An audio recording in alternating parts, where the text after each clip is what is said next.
Então, vamos aí, voltando para mais um bloco, para a gente poder falar de amostra. Bem, segundo o TCU, a exigência de amostra ela deve obedecer a alguns critérios. O primeiro deles, aí no nosso slide, ocorrer pela fixação de critérios objetivos de apresentação e avaliação no edital. Ou seja, você está falando de exigências que serão avaliadas pela administração. E aí não pode ser um critério subjetivo. E segundo, tem que estar previsto já lá no início do jogo, no instrumento que fixa a regra do jogo, que é o edital. Ser seguido em julgamento estritamente técnico, ou seja, eu tenho que ter critérios técnicos e objetivos iniciais, previstos no instrumento convocatório, ou seja, no início do certame, e esses critérios devem ser os que vão levar à avaliação. A avaliação deve ser baseada nesses critérios técnicos. E o último requisito, aí de novo no slide, incidir apenas sobre o licitante provisoriamente classificado como vencedor. Provisoriamente classificado como vencedor, inclusive porque ele ainda não teve sua amostra aprovada. Ou seja, não é possível pedir a amostra de todos os licitantes. Agora eu devo lembrar que no caso das estatais, a gente vai ver aqui a possibilidade de exigir, de fazer uma pré-qualificação. E aí, no caso da pré-qualificação, todos os licitantes já devem ter sido pré-qualificados e já passou pela avaliação das suas amostras lá na etapa da pré-qualificação. E aí é outra questão, outra situação. Tá? Vamos adiante. A lei das estatais, o que fala de amostra? Vamos lá então.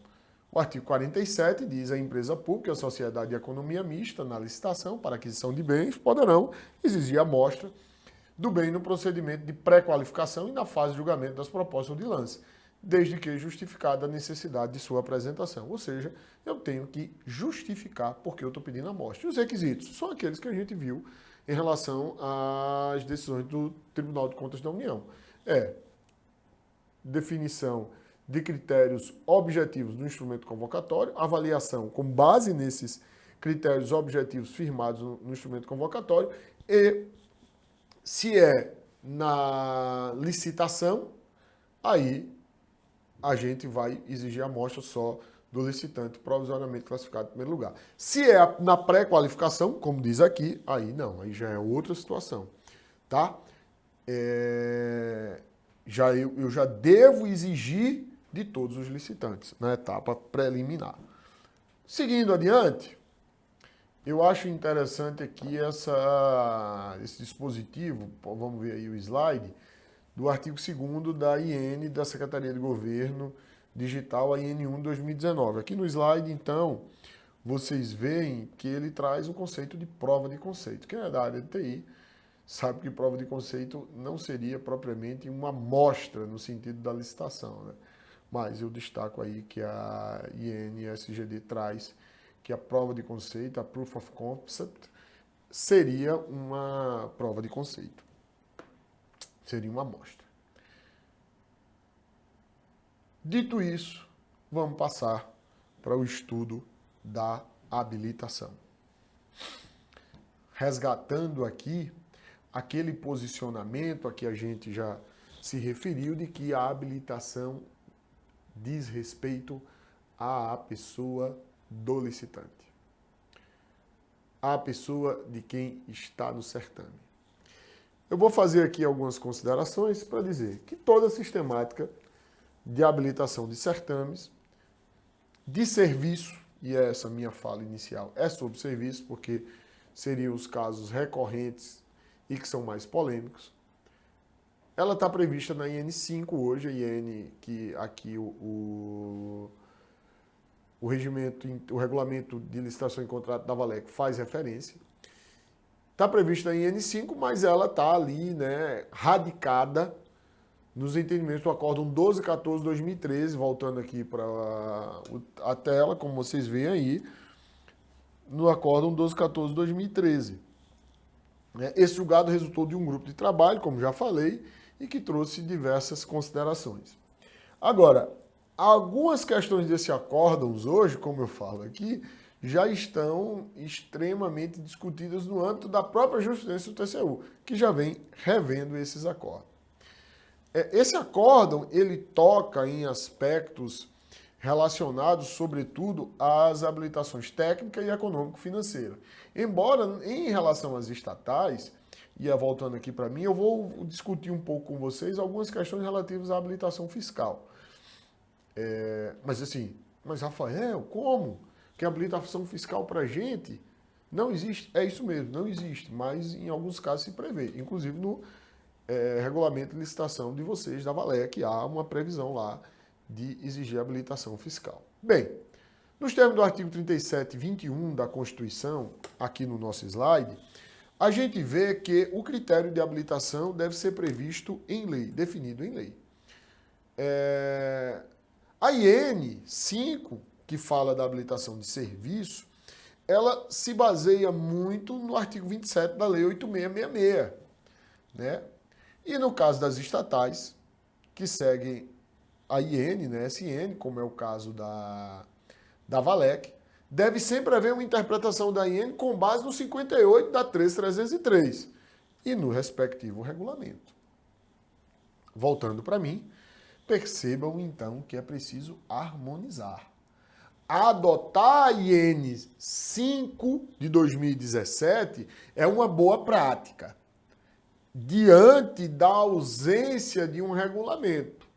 Mas o melhor mesmo, eu sei que isso é bastante trabalhoso, sobretudo no âmbito de algumas estatais, é você transpor a IN numa norma interna e harmonizada com a legislação das estatais. Esse é o primeiro ponto. Certo? Esse é o requisito que é o adequado. Porque a IN ela é toda pensada nos termos da Lei 8666. Até um dia desse eu assisti a uma palestra e vi um professor que mencionava que mas é que a Lei 8666, na parte de licitação, está esvaziada. Não aplicamos mais. Não, não é. E por que não é, Rafael? Porque a Lei do Pregão não trata de critério de habilitação.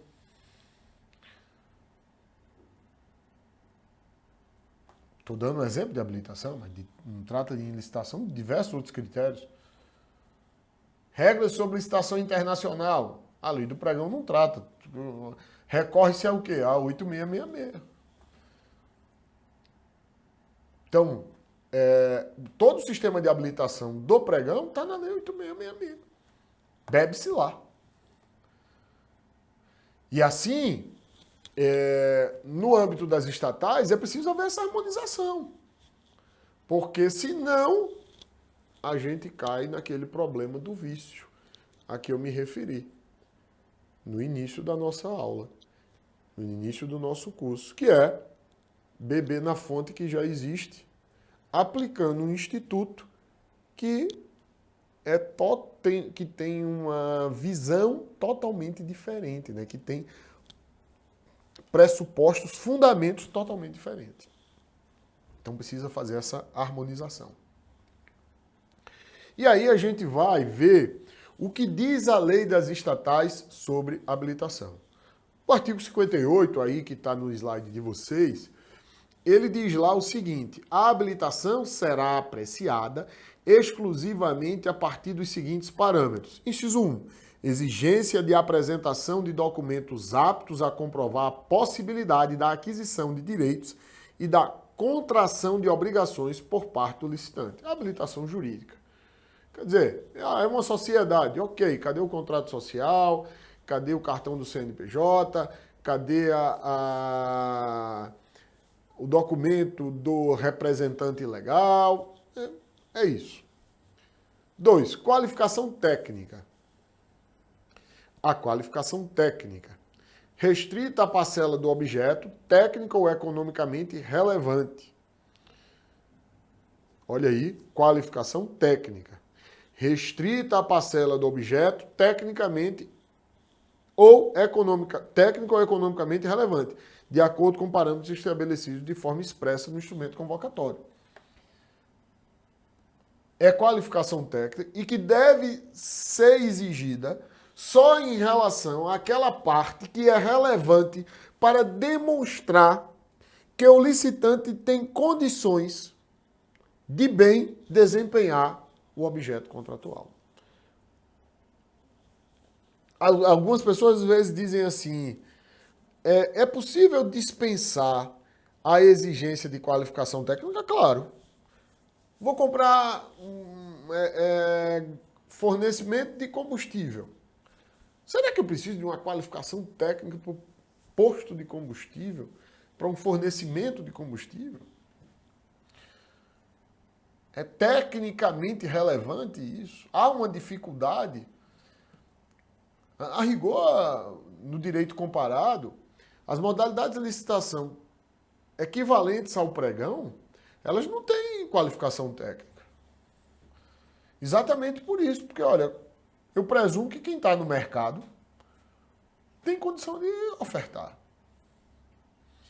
E a nossa lei, ela traz aqui um tempero quanto a isso, ó. É só quando é relevante técnica ou economicamente.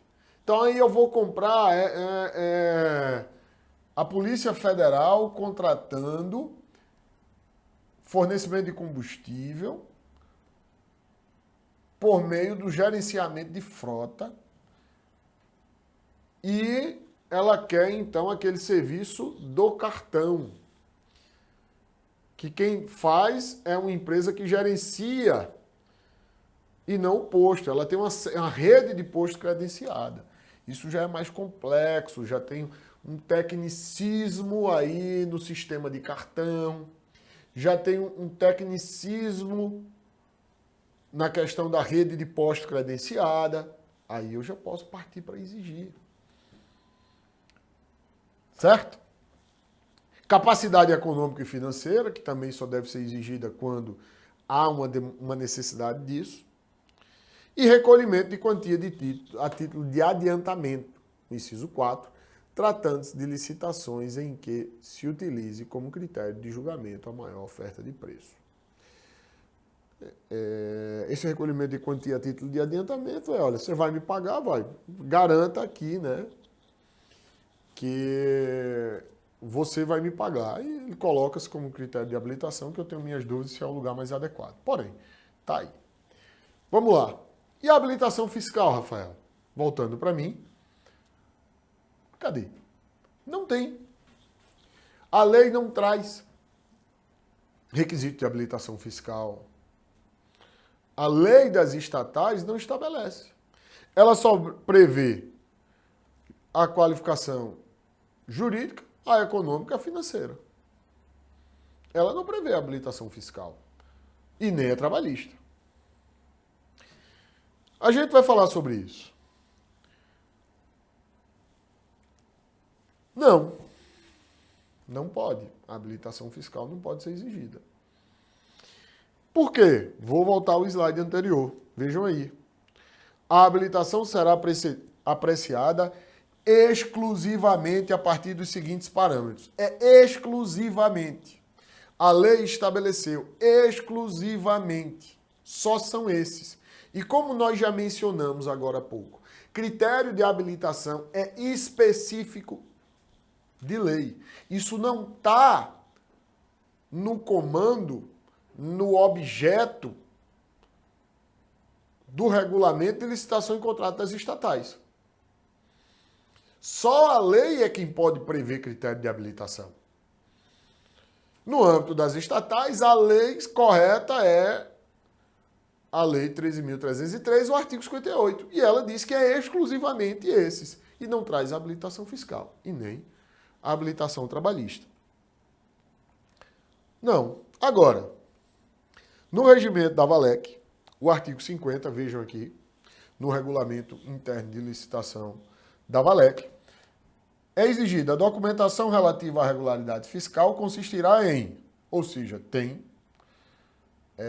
uma documentação que exige regularidade fiscal. Aí alguém me diz, olha, mas isso não está lá como habilitação. Não, mas quer queira, quer não, acaba sendo.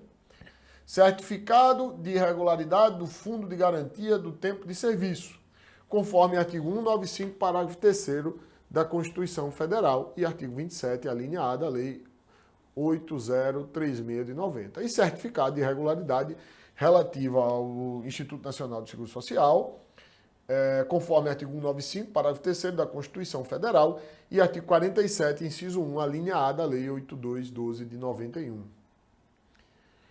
Percebam que o regulamento da Valec remete para o texto constitucional. E aí eu já imagino, voltando aqui para mim, que a interpretação da Valec é no sentido de que a regularidade fiscal nesses dois casos deve ser exigida porque ela tem previsão constitucional. E como tem previsão constitucional, a Lei 13.303 não poderia dispensar essa regularidade. Eu, então, trago aqui para vocês o que diz o parágrafo 3º do artigo 195 da Constituição. Vamos lá. Artigo 195 da Constituição Federal de 88, parágrafo 3º. Norma que, sim, é verdade, tem superioridade hierárquica em relação à Lei 13.303. E aí diz, a pessoa em débito com o sistema de seguridade social, e aí por isso se entende que FGTS, por ser fundo de garantia do trabalhador, né? Ele tem um aspecto também relacionado à Seguridade Social. Ele diz, como estabelecido em lei, e olha só o que diz, a pessoa jurídica em débito com o sistema da Seguridade Social. Aí diz, como estabelecido em lei, por isso é que também são mencionadas as leis, Lei da Seguridade Social e Lei do FGTS, lá no regulamento da Valec, não poderá contratar com o poder público, nem dele receber benefício ou incentivos fiscais ou creditícios. Volta aqui para mim.